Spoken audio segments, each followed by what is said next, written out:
लोग भी बिहार से बीएड करना चाहते हैं और जो है सो अपनी फाइनेंशियल क्राइसिस की वजह से नहीं कर पा रहे हैं, तो सरकार जो है सो आपके लिए एक बहुत ही अच्छा कदम उठाई हुई है।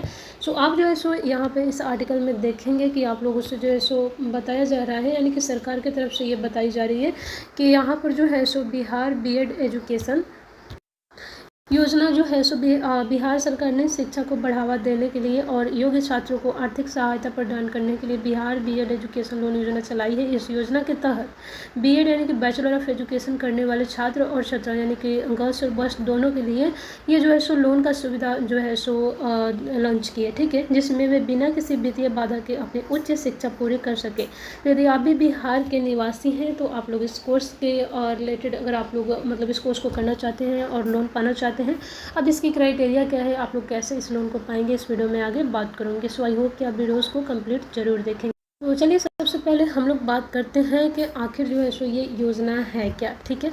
तो यहाँ पर स्टूडेंट आप लोग देखेंगे कि यहाँ पर जो है सो आप स्टूडेंट से कहा जा रहा है कि बिहार बीएड एजुकेशन लोन योजना के तहत बिहार सरकार की बिहार स्टूडेंट क्रेडिट कार्ड योजना, जिसको हम लोग इंग्लिश के शॉर्टकट में MNSSBY के तहत शुरू जो है मतलब इसके तहत जानते हैं।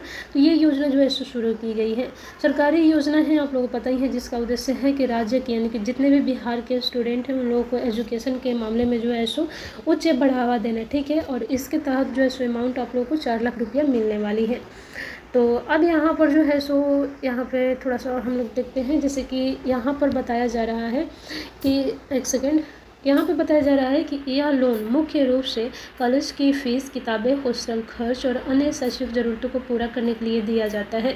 योजना का संचालन यानी कि शिक्षा विभाग योजना एवं यहाँ पर विकास विभाग और श्रम संसाधन विभाग द्वारा किया जाता है।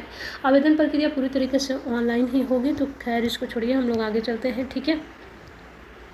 तो लाभ वगैरह आप लोग देख ही लीजिएगा कि लाभ क्या मिलेगा, जाहिर सी बात है। तो यहाँ पर लाभ के बारे में भी हम लोग थोड़ा सा बात कर लेते हैं।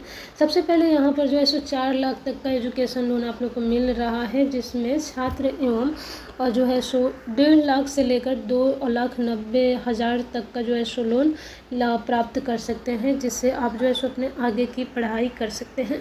बहुत कम दर के ब्याज के जो है सो अकॉर्डिंग ये दी जाती है। इस योजना के तहत बहुत कम ब्याज दर पर लोन दिया जाता है, जिससे छात्रों को अधिक वित्तीय बोझ नहीं उठाना पड़े। कुछ मामलों में लोन पर ब्याज माफ भी किया जा सकता है, ठीक है, जैसे कि गर्ल्स वगैरह लोगों के लिए।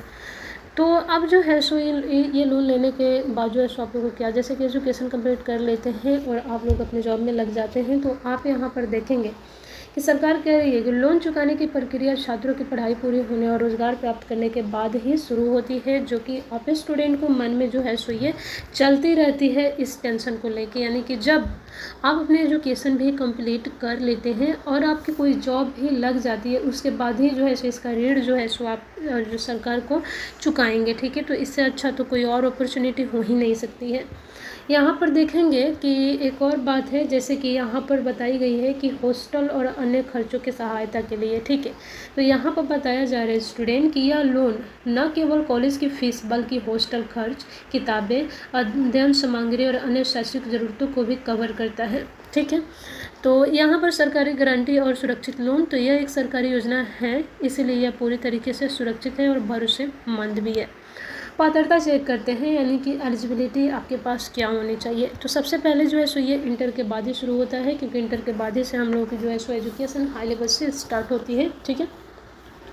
तो सबसे पहले जो है सो इंटरमीडिएट आप लोगों को जो है सो पास करना ज़रूरी है। उसके बाद जो है सो आवेदन की आयु यानी कि आवेदन की तिथि को 25 वर्ष से अधिक नहीं होनी चाहिए। आवेदन की तिथि, ये क्या बोला जा रहा है, एक सेकेंड गाइस, यहाँ पे बोला जा रहा है कि इस योजना का लाभ प्राप्त करने के लिए आवेदक की आयु, ओके, यानी कि आप स्टूडेंट अगर इसको लेना चाहते हैं तो आपकी जो एज है ना 25 से कम ही होना चाहिए, ठीक है। इससे अधिक होगा ना तो आप इस लोन को नहीं ले सकते हैं, ठीक है। तो चलिए, तो बहुत अच्छी बात है। अब यहाँ पर जो है सो आप लोगों को कहा जा रहा है कि बिहार का अस्थायी निवासी होना ज़रूरी है। आगे की पढ़ाई करने की इच्छा है तो छात्र ने उच्च शिक्षा के लिए बिहार और अन्य राज्यों और केंद्र सरकार की नियामक एजेंसी द्वारा मान्यता प्राप्त शैक्षणिक संस्थान में नामांकन लिया है या नामांकन के लिए चुना गया है, यानी कि एक रसीद कॉलेज की तरफ से होना चाहिए, जो कि आप लोगों का जो एडमिशन लेटर होता है, ठीक है, तभी ये लोन आप लोग अप्लाई करेंगे। तो हमने एज भी बता दिया और किस कंडीशन में मिलेगा ये भी बता दी, ठीक है। तो पहले से ही डिग्री रखने वाले उम्मीदवार जो है समान स्तर के पाठ्यक्रम के लिए आवेदन करने के पात्र नहीं हैं, ठीक है। लेकिन वे विभिन्न स्तर के कार्यक्रम के लिए आवेदन कर सकते हैं। यह प्रावधान तकनीकी, यानी कि अगर आप लोगों के पास पहले से ग्रेजुएशन की डिग्री है या बीकॉम है, बीटेक है, तो आप लोग जो है सो इसको नहीं ले सकते हैं। और जैसे कि अब यहाँ मतलब इसको नहीं ले सकते हैं, आप एक ही बार इसको लेंगे और जो है सो आपको जो एजुकेशन है वो इंटर के बाद ही होना चाहिए, ठीक है। तो यदि कोई विद्वान आपको पाठ्यक्रम बीच में छोड़ देता है तो सरकार उस चेरिटी की विशेष राशि जो है सो देना भी बंद कर देती है, ठीक है। तो ये जो है सो यूनिवर्सिटीज़ के हैं, ये आप लोगों की काम की नहीं है। चलिए थोड़ा सा और आगे बढ़ते हैं।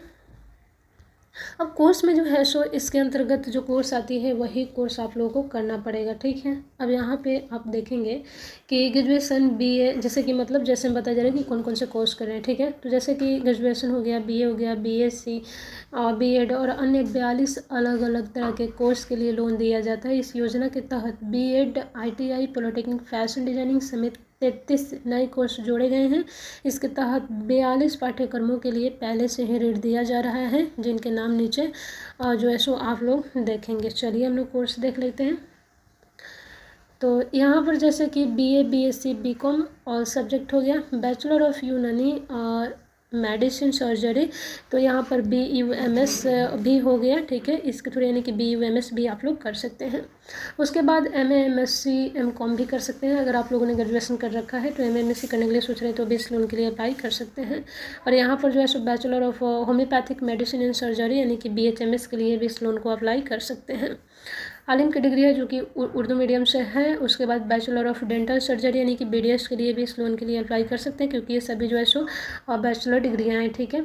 यहाँ पे शास्त्री भी मतलब पढ़ाई कर रहे हैं, ये शायद संस्कृति के थ्रू आती है, मुझे कंप्लीटली नहीं पता। यहाँ पर जनरल यानी कि GNM के लिए यानी कि जनरल नर्सिंग मिडवाइफरी के लिए कर सकते हैं, BC के लिए कर सकते हैं, बैचलर ऑफ फिजियोथेरेपी के लिए भी आप लोग कर सकते हैं, MCA के लिए कर सकते हैं, और आप लोग बैचलर ऑफ यहाँ पर ऑक्यूपेशन थेरेपी है वो भी कर सकते हैं। यहाँ पे BSc के लिए भी कर सकते हैं, technology, computer application, computer science के लिए भी कर सकते हैं।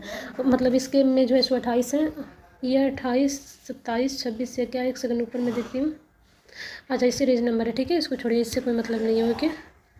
चलिए, तो यहाँ पर बैचलर ऑफ मास कम्युनिकेशन जो होता है या मीडिया जर्नलिस्ट होते हैं वो भी कर सकते हैं, लाइब्रेरी वाला भी कर सकते हैं। तो सब कुछ आप लोग देख लीजिए, ठीक है।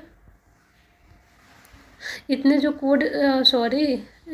जो कोर्सेज इसके अंदर MBBS भी आ जाता है, ठीक है, BSc नर्सिंग भी आ जाती है, फार्मेसी भी आ जाती है, यहाँ पर BMS तो ये भी आ जाता है, BMS भी आ जाता है।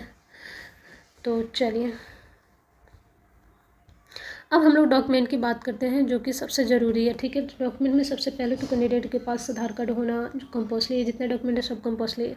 10वीं और 12वीं का मार्कशीट होना चाहिए, पैन कार्ड, निवास प्रमाण पत्र, पारिवारिक आय होना चाहिए, और जो है सो उच्च शिक्षा संस्थान का प्रवेश प्रमाण पत्र, ठीक है, एडमिशन होना ज़रूरी है।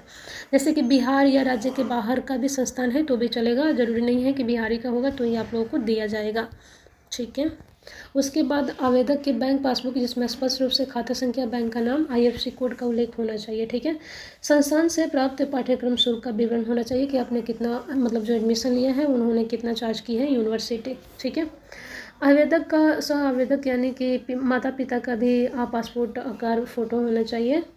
माता पिता के बैंक खाते का 6 माह का विवरण होना चाहिए, ठीक है, क्योंकि ये जो है सो ये देखी कि दी जाती है।